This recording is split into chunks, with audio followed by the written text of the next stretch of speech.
Assalamualaikum. Good afternoon. I am Hafsa Bang Safi. Thank you for this opportunity to my host for giving me the opportunity to give to be a speaker on this Sarawak, the story of the past and the textile. Actually, there's a very big topic. I don't think you could cover it in 1 week, let alone 1 hour. But I will give my best. I am not an expert or a person in this particular area, but it's just being a Sarawakian. These are the things that I have been imbued with or I grew up with and very much part of my life, and I love reading, and these are the things I've read in many books. And so today I will give you a glimpse of what I have read and what I've heard and my own personal experience. So should there be anything that is not quite in sync, this please bear with me.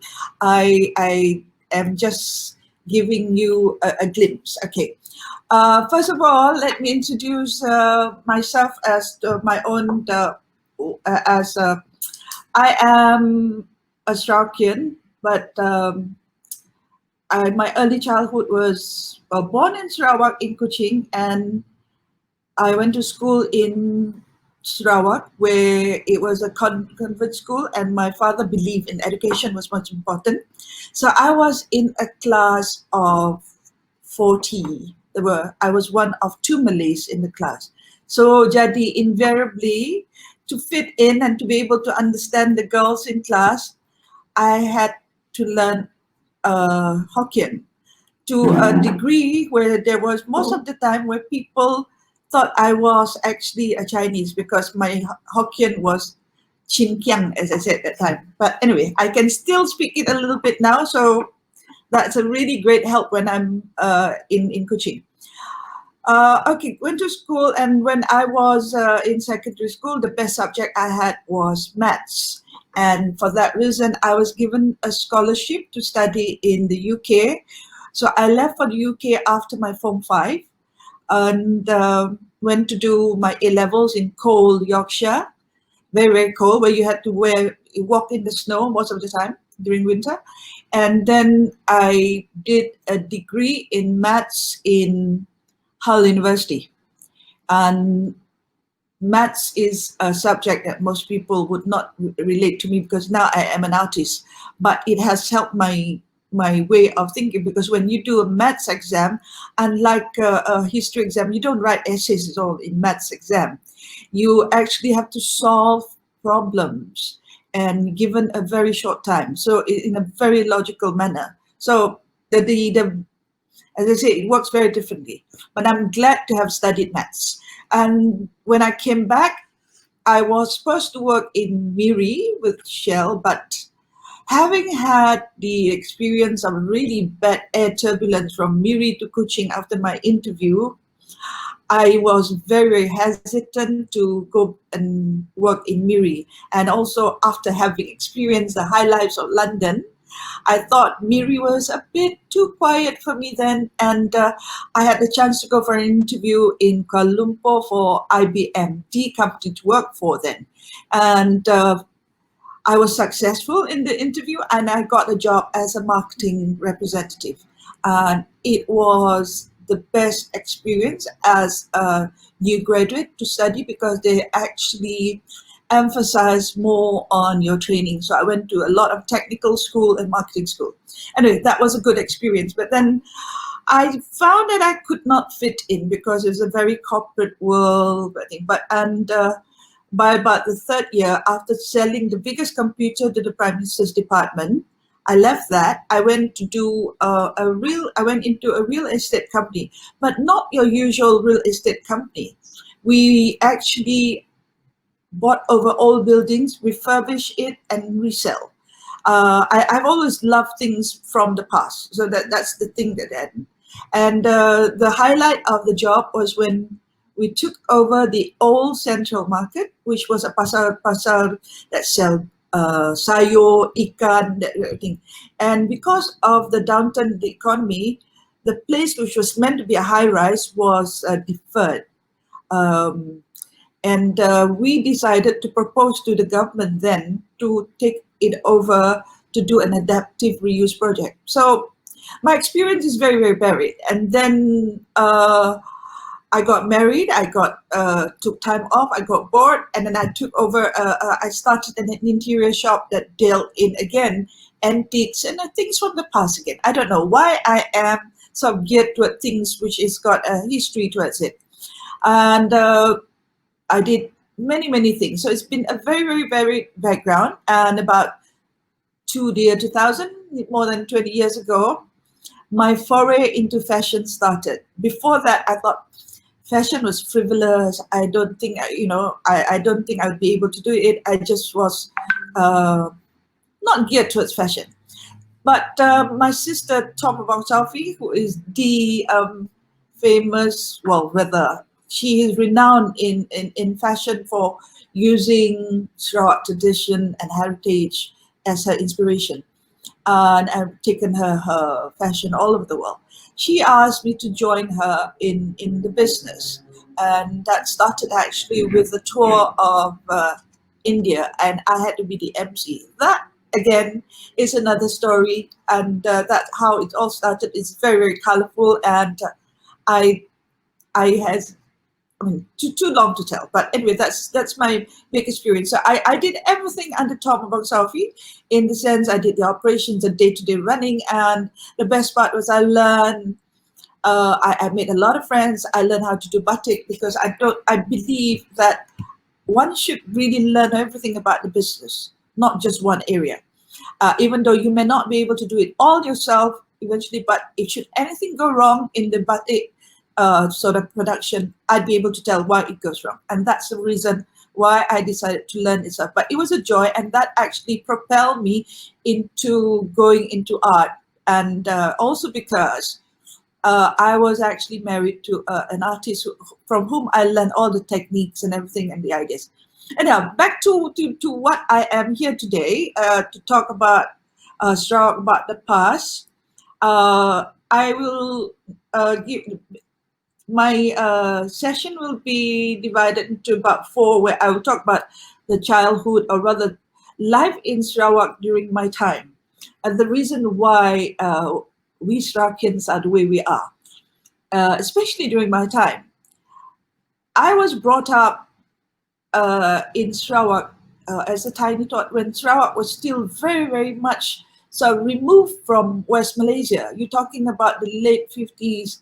And Malaysia, I was born in 57. My parents were registered as British in their birth certificate, because it was still under the British.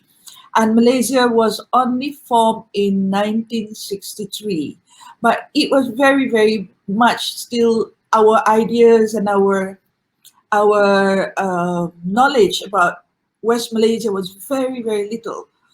Our books was all about, our part of Sarawak, about the history of Sarawak, about Brunei, about the Brooks, about Indonesia, and mainly about Sarawak itself. So, but it was very, very idyllic living then. And Kuching was a very small riverine town.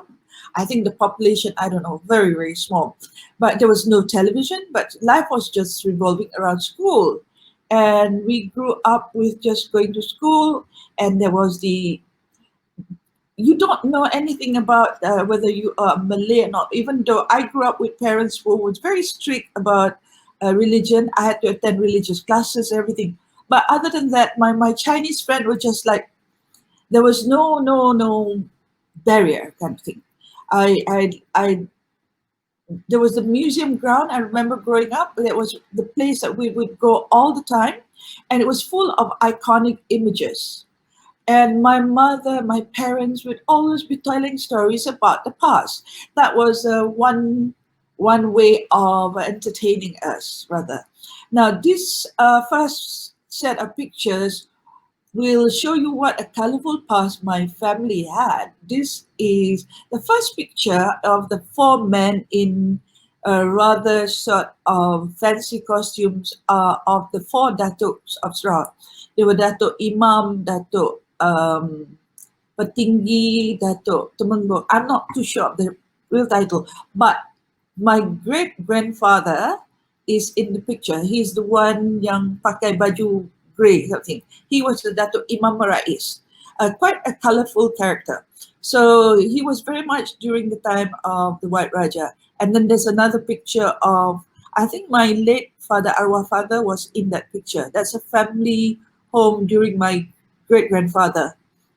And so life was revolving around, all the scenes, everything. And there was a time when every time we will be going to bed, also my great grandmother be telling stories.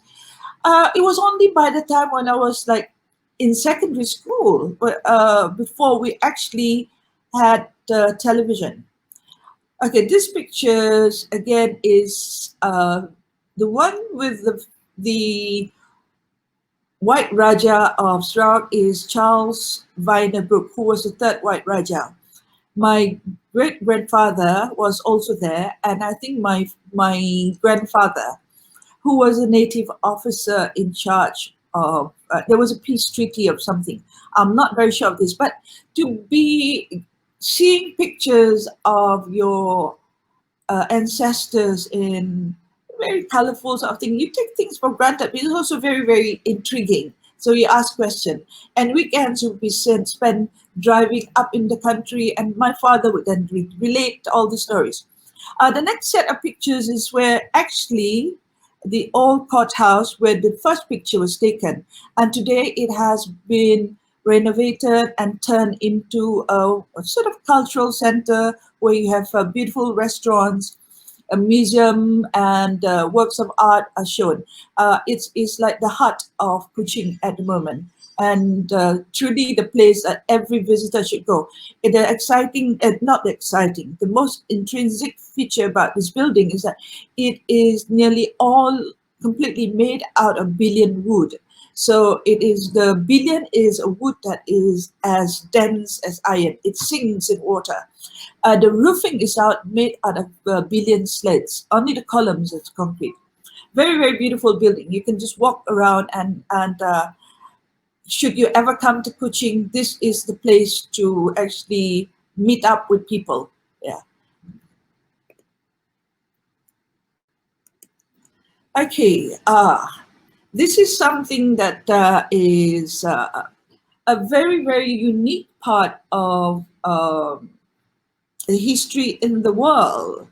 There is no other place in the world, no other country that has been ruled by White Rajah, to speak. And this happened for 3 generations.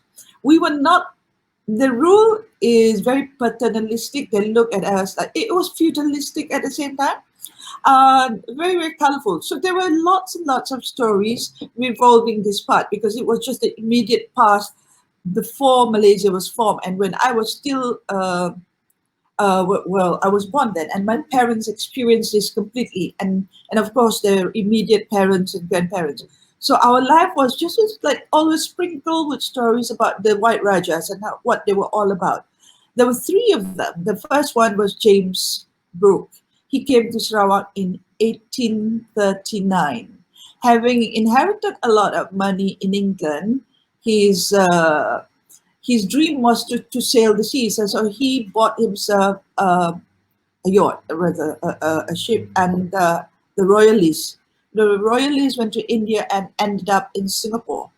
At that point in time, Sarawak was actually under Brunei. But if you look at the map of Sarawak, Sarawak was at that time just a very, very small part. It virtually was just very much just where Kuching was. The rest of Sarawak was under Brunei when James Brooke came there. He was from Singapore. He was invited by Raja Muda Hashim, who was a relative of the Sultan of Brunei then, who was in charge of taking care of that part of Sarawak. There was a revolt involving a lot of, Lanun pirates and rebellion. And because of they heard about his boat, everything, he was invited to come to Sarawak to actually quell the rebellion. And of course, with a gun and a cannon and everything, it was very, very easy. And the rebellion was completely overturned. And the Raja Muda Hashim was very pleased with him. They got along very well. And over time, he was rewarded with the area around there. I mean, James Brooke is an adventurer, so he got a wonderful ability to communicate, a semangat that made people like him. But he was also a very astute politician in a way. He knew how to negotiate his way, and an adventurer, somebody who foresee. I mean, how many people would want to stay in a place that is so foreign where he was virtually the only white man, the first white man to stay there? There must be something that the place must have intrigued him, vice versa, and getting along with, yeah. So that's how it first started, the White Rajah. And he ruled very much like a very paternalistic way, very, very much letting people, yeah, but the main thing, it was a lot of calm and peace during his time. And law was introduced slowly because if there was a lot of, I wouldn't say problem, but there was a lot of different tribes and there were issues sort of thing. And there were the Malays against this and that.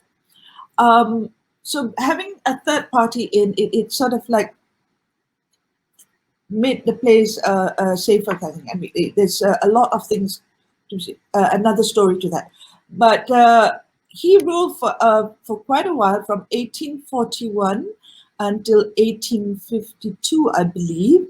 And then his nephew, who was James, never did get married.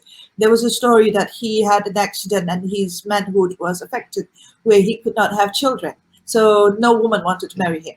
And that's another story where he didn't like women. So I don't know the truth about it, but let's say it was very, very colorful and intriguing.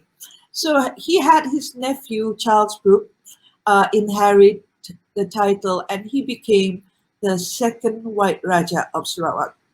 And so Charles ruled for more than 40 years until 1911. Charles was the administrator. Charles was the one who made it, put all the laws. He built roads. He extended the territory. He was the man who I think he just loved being a ruler, and he learned all the dialects, and he led expeditions and there, all the different. There was a sense of peace and quiet during yeah, and then you have his son, Charles Viner Brooke, later on, who took over.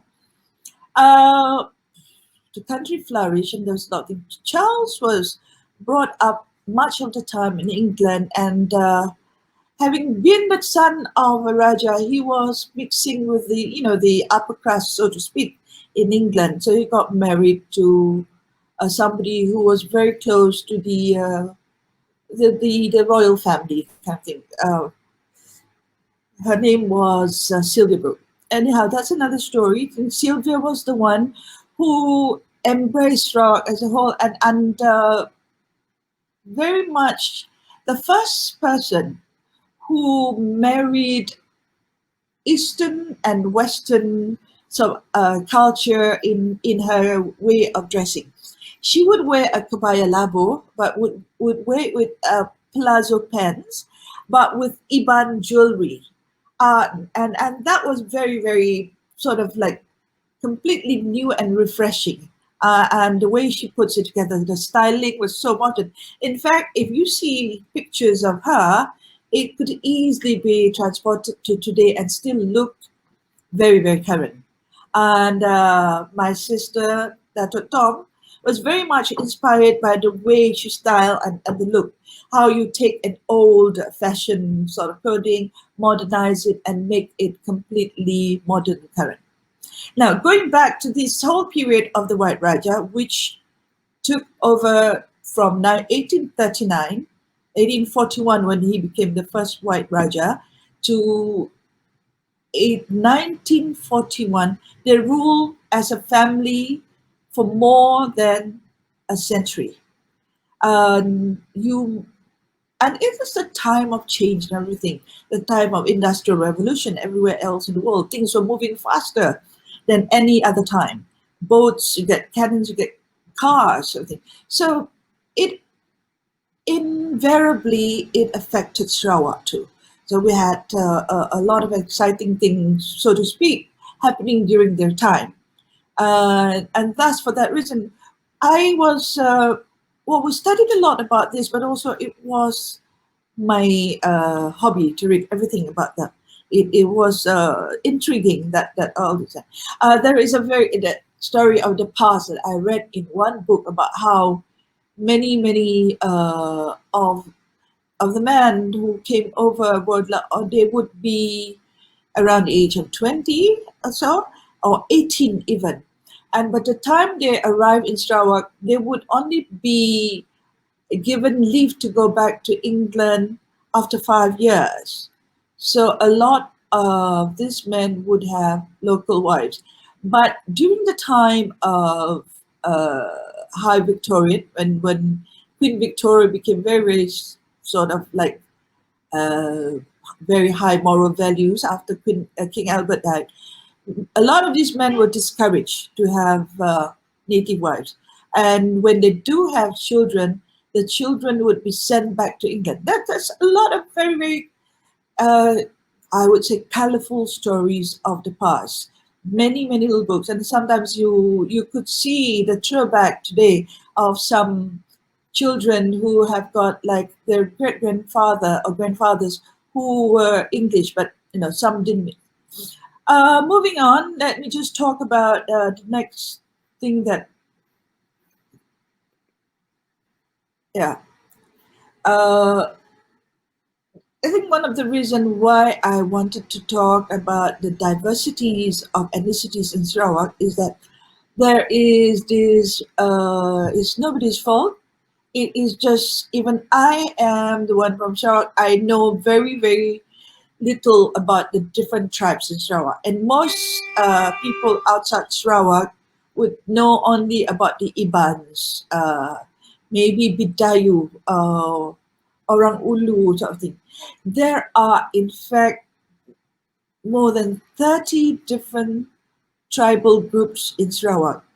And of course, I am a Malay, completely Malay, born in Kuching. Most of the Malays are people who live in the coastal area.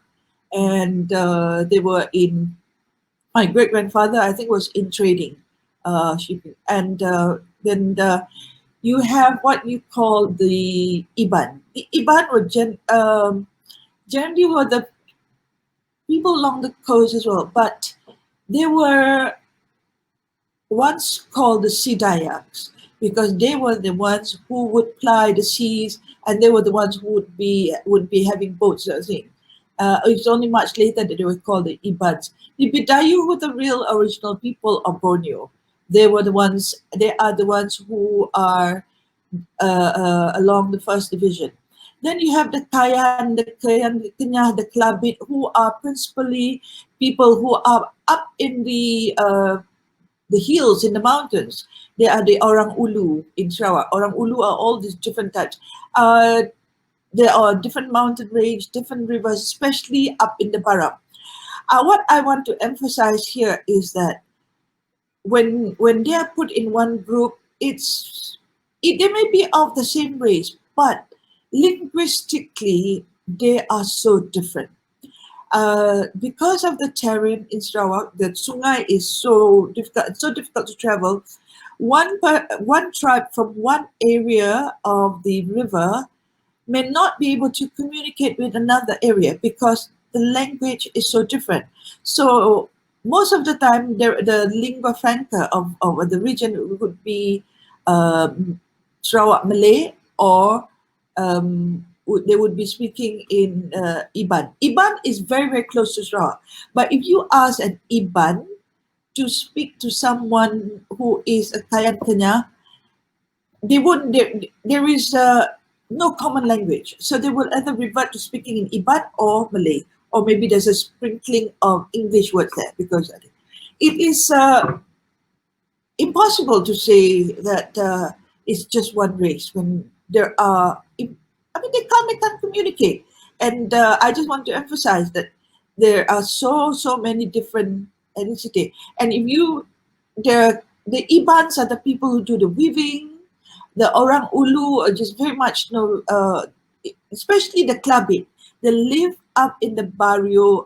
They're in barrio. Very. There are only roughly about 10,000 of them. I'm very proud to say that I have a family friend there, and they have adopted me. This is a Klabit culture. When they like you, you become a friend. You get adopted. You go through a ceremony, and you're given a Klabit name.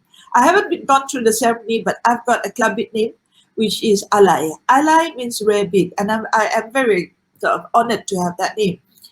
During the days of before money was formed, the means of transaction was beads, rare beads were used, and that's another story again. I will talk to you a bit further about beads then. The Barawan is a very small group of people who live up at the Baram, and a lot of them are the ones who are the experts who would be taking you to the Mulu caves. A lot of them live around there. They're known to be very wise, very the expert company. Of course, then the famous Penan.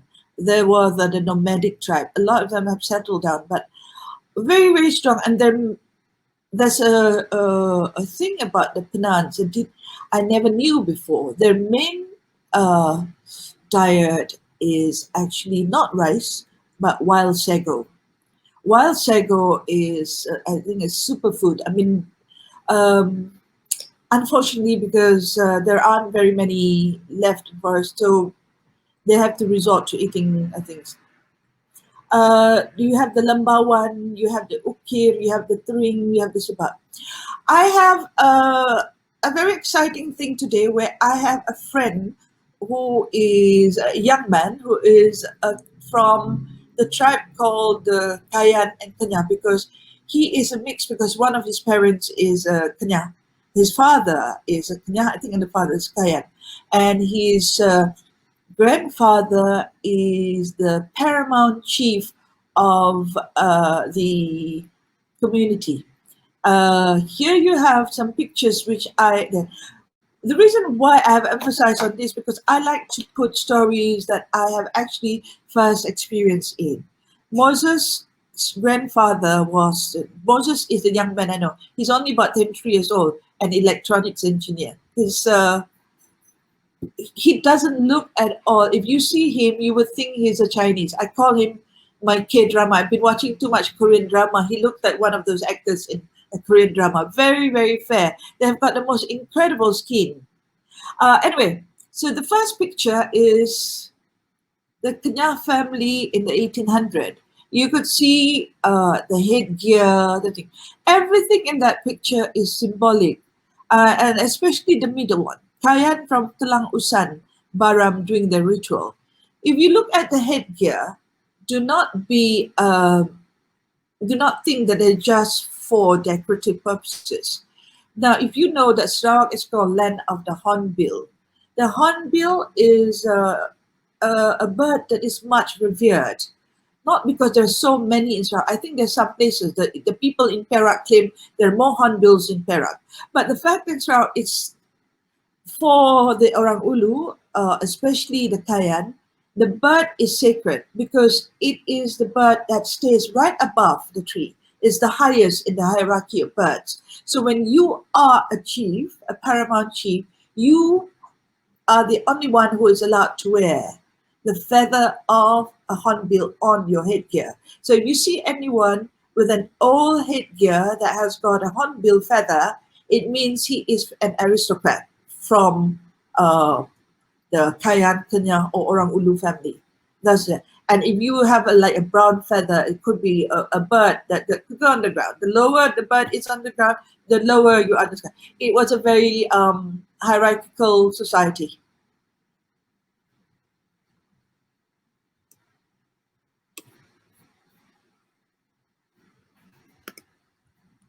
Yeah. So these are like faces of Sarawak. It's not a complete representation, but if you look, these are the Orang Ulu. Uh, the years are elongated by using slowly heavier and heavier brass earring.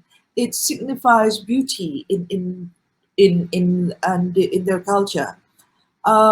Sadly, not many young people have this now. It's a talking point. And as you know, tattoo was very prevalent in Sarawak. But there is a big difference between tattoos amongst the different tribes. The tattoos used by men and women are generally used by the Ibans, and each motif of or little tattoo signifies something in their life. For instance, if in the Iban culture, in the old days, a man has had hunted his first head. I'm going to talk a little bit about the head hunting. There'll be a tattoo ring on his finger that could signify the first head he's taken. Now, in the Orang Ulu culture, I was told that only the women, except for the shamans, the women would have tattoos.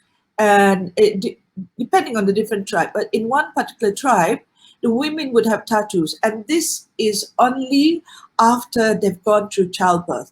This is to signify they have gone through the hardship of childbirth. It'll be arrows on their legs, kind of thing.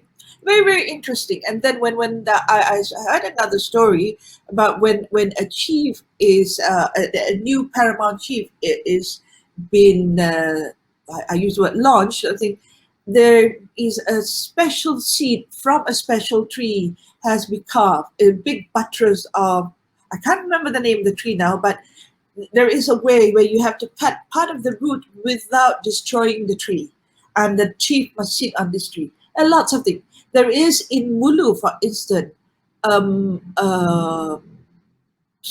sap from a tree that is so poisonous there is no antidote, and yet no man has died of it. This poison is actually used in blowpipes. So, again, I have not enough information about it, but these are hearsay, the myth, the colorfulness. But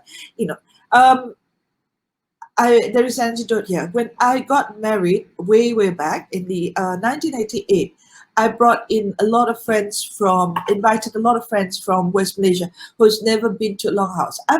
I have been, but never like it. So 40 of us stayed in this longhouse and in their guest house. A longhouse is where the Ibans and most of the Dayaks and all the tribes live, because it's a shared community kind of thing. And when we had our dinner, after our dinner, we were taken to the longhouse, and each family would be putting out things that they wanted to sell. It's a very egalitarian society, and this was demonstrated when I was there. Now, everybody had virtually a similar product, and of course, my friends from here, from KL, were very excited about wanting to buy, the placemats, the weaving, they had something. And of course, as per normal with Malaysians, we wanted to get a discount. And the good thing was that someone, one of them said, there is no discount here. We sell at only one price. We do not we do not undermine each other by having this haggling. So this is our way. If it's 50 ringgit, it's 50 ringgit, not a cent less, not a cent more. I love that. That is just a feature of their egalitarian society. So if you do wrong, you will disrupt the harmony in the longhouse. There's many more stories about the Iban, but I love that particular culture that they have. And of course, the colorful, I'll go a bit more on the textile weaving of the Iban culture. But here, I'm going to show you next a short video by Moses, who will tell you, this is a man who is the descendant of Paramount Chief. He now lives in Kuala Lumpur. He is an electronics engineer, and he's just started his online e-commerce, which he designed everything himself. this guy is a future of Sarawak, and I am encouraging him, mentoring him, and I love what he's doing. Go on, Moses. Let's Moses first. Go back to Moses.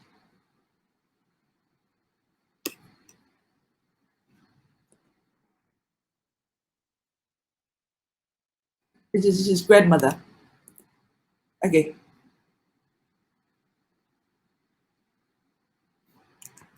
Sarawak. So, mesti ramai tertanya-tanya seni bangsa apa, saya berbangsa Kenyah dan juga Kayan. Kenyah ini merupakan satu bangsa yang berada di Sarawak dan juga Kalimantan, Indonesia. Kenyah berbeza sedikit daripada bangsa Iban, kerana Iban lebih kepada Iban boleh dijumpai di bahagian barat Borneo, tapi Kenyah lebih terdapat di bahagian timur dan Borneo Tengah. Datuk saya merupakan pemancar dan juga temenggung Kenyah. So kami dari keturunan ketua lah, kira macam tu lah, ketua bangsa Kenyah dan juga Kayan. Kenyah is a bit different compared to other races in Sarawak. The first interesting thing about Kenyah is, for example, macam wanita Kenyah, mereka mempunyai telinga yang panjang lah. So the long earlobes ataupun telinga yang panjang itu adalah simbolik kepada kecantikan seseorang wanita, dan juga hanya wanita Kenyah saja yang mempunyai tatu, dan tatu itu melambangkan status mereka orang dalam masyarakat Kenyah. Kalau orang pernah tengok dalam apa dokumentari ataupun gambar, ada mesti orang mesti tengok macam banyak orang-orang Sarawak ataupun orang bulu kan, orang memakai topi yang menggunakan bulu lah. So bulu burung ini, setiap feather ataupun bulu ini mempunyai maksudnya tersendiri. For example, if hornbill hanya digunakan oleh masyarakat atasan bagi kaum Kenyah, kerana the reason for it is because hornbill only lives at the top of the tree, like they don't go down to the ground. Tapi orang-orang biasa, contohnya kalau orang biasa mereka menggunakan burung merak, peacock. Kerana burung itu hanya boleh dijumpai di bawah tanah, atas tanah, bawah tanah. So Kenyah is divided into a lot of subtribes. So under Kenyah, for example, like Bidayuh have a lot of subtribes under Bidayuh. For example, like the Bidayuh Serian, Bidayuh Bayu. But under Kenyah, there are also subtribes of Kenyah. For example, the Lepotau, the Lepo Bandeng, the Lepoke, Pomorek, and so on. So Kenyah is the language of Kenyah is different compared to Iban. So if Iban listens to Kenyah, they cannot understand. But if Kenyah listens to Iban, they can usually understand. So the reason for this is because the Iban language is similar to the Malay language. But the Kenyah language is not similar to the Malay language at all. So the Kenyah can be found in the eastern part of Sarawak and also the central part of Borneo. And also the Iban can be found in the western part and also the middle part of Borneo. Okay, let me just say a little bit about the video. Put me back. Back. There, put me back on. Okay. Yeah. Hello everyone, my name is Moses and I come from Miri. Oops. Okay, we are going to show you a video now of someone who has got her ears elongated for beauty, and she was married, the wife of a paramount chief. She is Moses' grandmother. Her life must have been so intriguing and exciting. Grew up in a traditional longhouse, and look at everything that she has on is like made out of whatever is available in the area of Borneo then, and is all antique and just very, very intricate. Okay, shall we?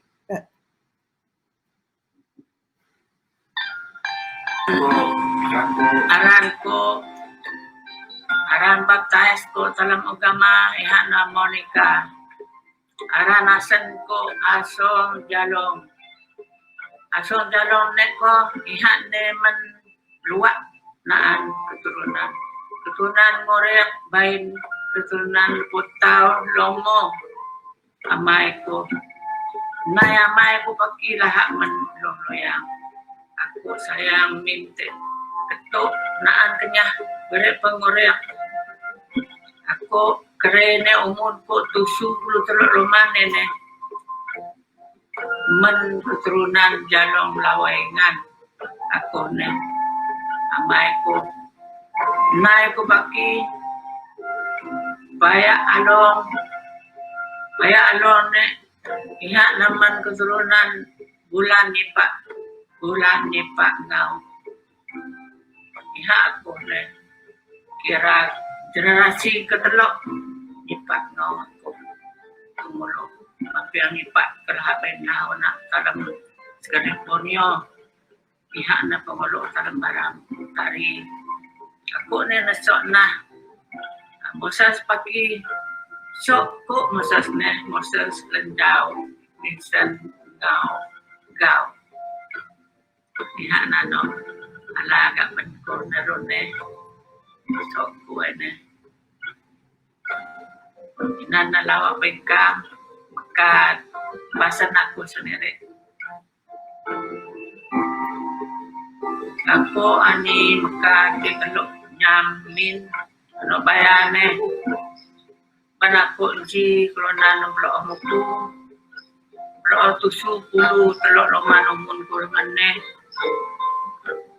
lumantam Sarawak masuk Malaysia na aku ji ana hamili de celebrate de Kuala Lumpur de stadium negara Kuala Lumpur di ngarang bagian barang terpilih oleh pengulukau jauh terloikang.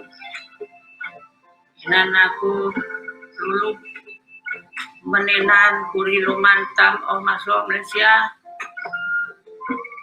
Hitam min murid pegelat pay nalo, pegelat pay tuan. Orang putih hay kurit tamre. Kawah lulu uluk ikan nyambayane mingi ikan te blengo te pejao te halawe te begsak asan tam ano begsak kelonan dalam baram dalam Sarawak kalau hitam dalam baram ne kenyakayan berapa dalam belaga atang baloi enok min begsak kenyahayan aku belum aku nginah ikannya ingat si bangsa ihi ka anak ihi ka panitang klonan ame telengok tenai ta amai te bukawa kita aku gahe bene kalau mesti kalau ingat si bangsa kalau sendiri dah klonan bangun dalam dunia ne panitang kedekan ni pena dunia ne kerene ayan kam kawa ikut pejawab ayan kam tebelengoh lulu minta pasangan minta bakeh minta langap ay kurin tamre teori minta na bangsakan sendiri bersyukur ni kam petenang urip anok kan ne bayan ne paki likun kami anaya amayan tun tanah ne ikam sambung adat ne atang eran ayan nya ayan nala kenan bangsa anu cak luluk na bangsa tah sendiri anu uban detik ay puri lahare rona nasan te kanan ne di negeri tam sendiri puri pekilo ingat tupo na ada asan poya nasan ne nabaya turuna tak paan ame talengok te asan ta sendiri. Okay, that was a wonderful video by Asong Jalong. I think the main message there is so beautiful that we ourselves have to respect our own culture and heritage. If we don't, nobody, I mean, it will just look odd. And if an outsider does it, I think it's detrimental to a community if we ourselves do not uphold our origins and heritage. It's something that is priceless, intangible, and for I think people from Borneo just remember that it is unique and it's very, very unusual and beautiful. When I see this old lady speak, it is very, very, well, it touches you, something. And such a beautiful lady when she was very young. And those years. Yeah, moving on, I will now talk about the textile of Sarawak. I am no expert on this, but having said this, I've seen many others, but do not confuse the puak kumbu that you see in the market today from what is the real puak kumbu. It is the most precious things for the Iban community. The Ibans are the ones who do this weaving. There are lots and lots of rituals that goes into making this. To be someone who could weave well, you are like sort of like the most revered. Generally, it's most women who weave are the most revered person here.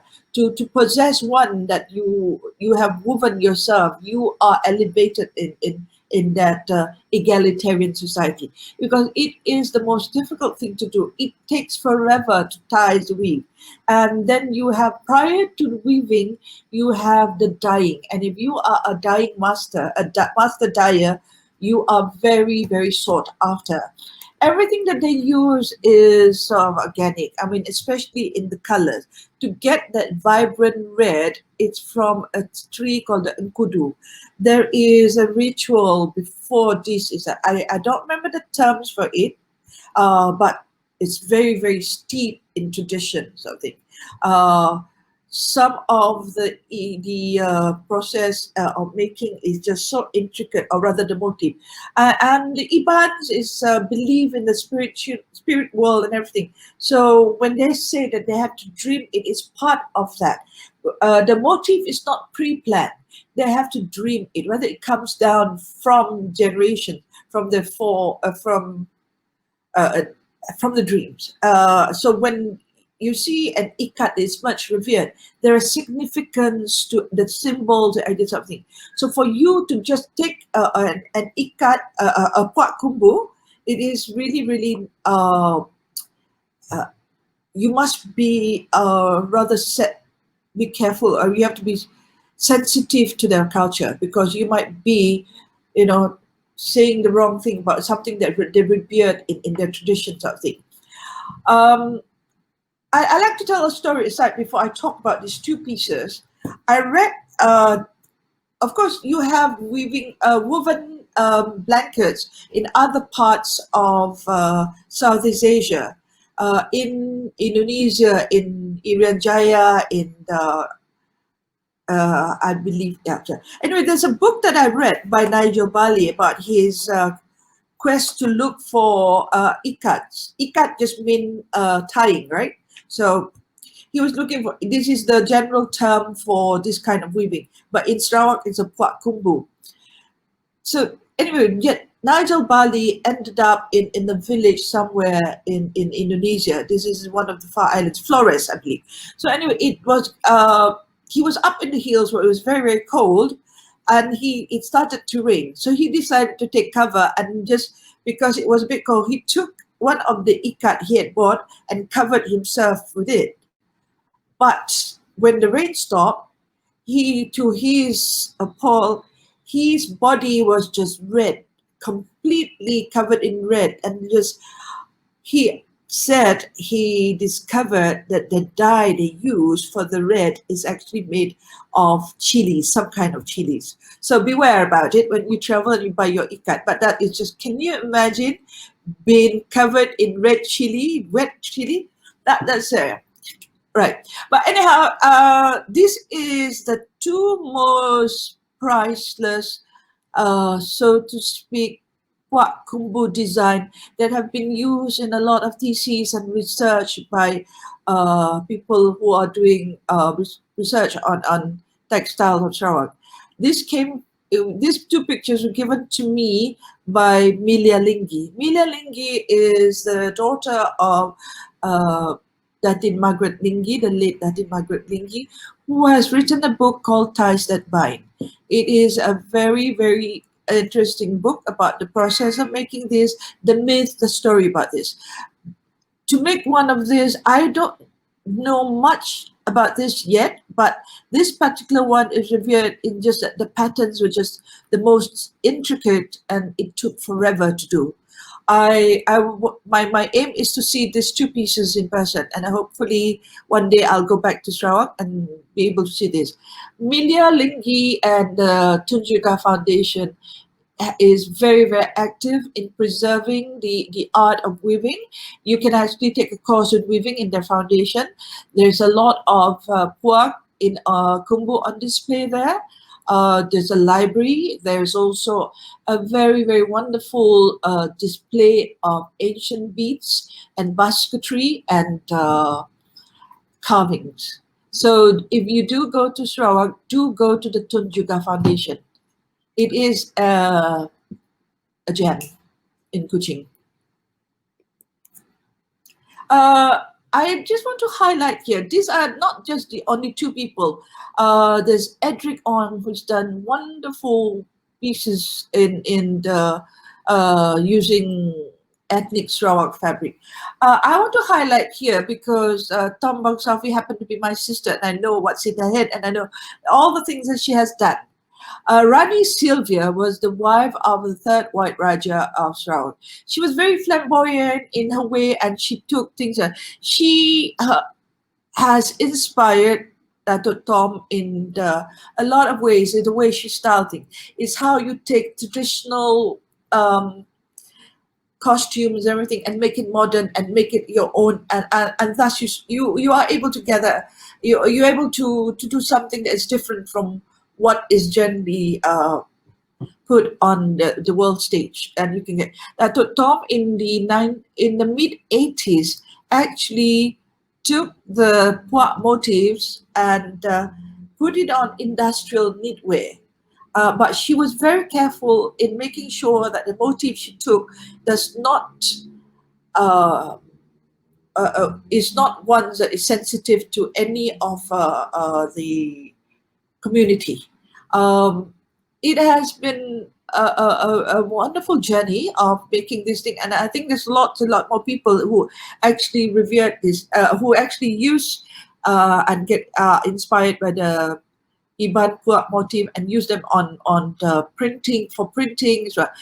But do not please mix this with the actual puak kumbu traditionally woven Iban blanket. Those are sacred, and do not. I think it's really going to be sinful if you were to take an old piece of Iban blanket and cut it up to make it a dress. One shouldn't do that. Okay, moving on. I have this tree again. As I said earlier, I like to show pictures and things of people that I know are real experience in life. The first picture is of a very special person. Her mother is a very close friend. She is the daughter of my good friend Susie Edamogi, who is half Iban. The mother is from New Zealand, but Susie's father is our very successful Iban person in West Malaysia, Tan Sri Leo Mogi. Now, the headgear is all very, very intricate. It's very much an Iban headgear. This was at her wedding, where she got married to a Muslim Malay from well, every Malay is Muslim. She got married to somebody from Kuala Lumpur, and they had a Sarawak, rather an Iban wedding in Kuching. The second picture is a very elaborate you see it's all silver coins. The headgear all silver. These are like, again, the regalia for special ceremony. This is what you will be able to see in the Tunjuga Foundation, one of the highlights there.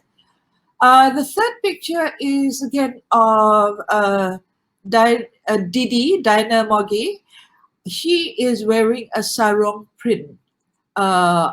It is actually not a print, it is actually hand block, silk screen, which is one of Tom Abang Safi's classic sarong. It's was one of our best-selling item, and I think classic. And we have been a lot of people have asked us to bring back. I think we should do that in the near future.